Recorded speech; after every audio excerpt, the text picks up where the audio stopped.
Thomas the tank engine was ill. Workmen had tried to make him better, but it was no use. "Edward must take you to the works," said Sir Topham Hatt. Thomas felt very miserable. Then Sir Topham Hatt spoke to Duck. "I want you to help Percy and Toby while Thomas is away." Duck was delighted. He already knew Percy and soon made friends with Toby and Bertie. Terence the tractor gave him a big welcome, too. "Take care of Thomas's coaches," he advised. "He's sure to miss them while he's away." Duck was very gentle with the coaches. Annie and Clarabelle were impressed. "Such nice manners," they told each other. "It really is a pleasure to go out with him."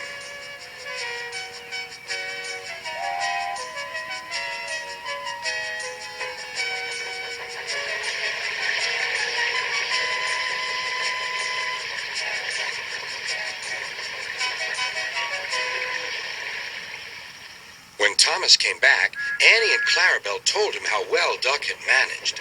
Thomas was so pleased to be home that he soon forgot to be jealous.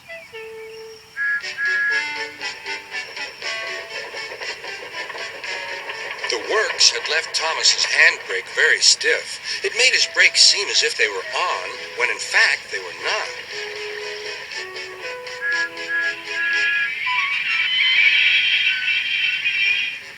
As a result, he and his coaches often overran the platform. Thomas found this most embarrassing. Gradually, his driver and fireman learned to be extra careful. But one day, Thomas's fireman was ill, and a relief man took his place.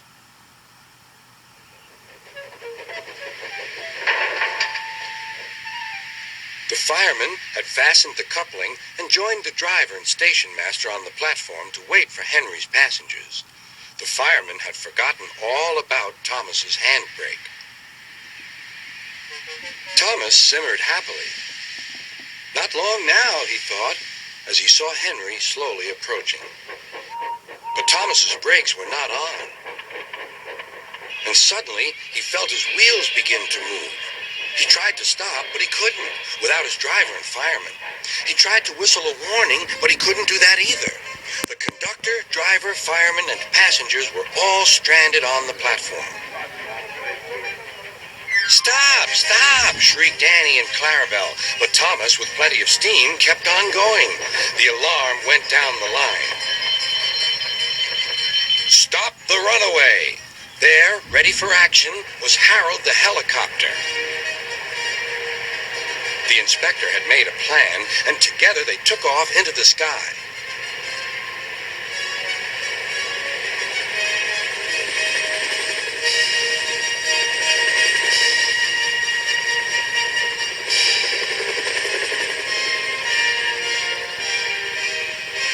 At last, Thomas was tiring.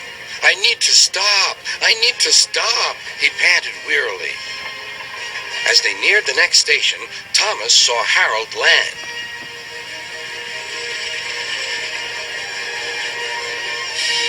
They entered the platform slowly enough for the inspector to act. Judging his moment, the inspector scrambled into the cab and screwed the brakes on.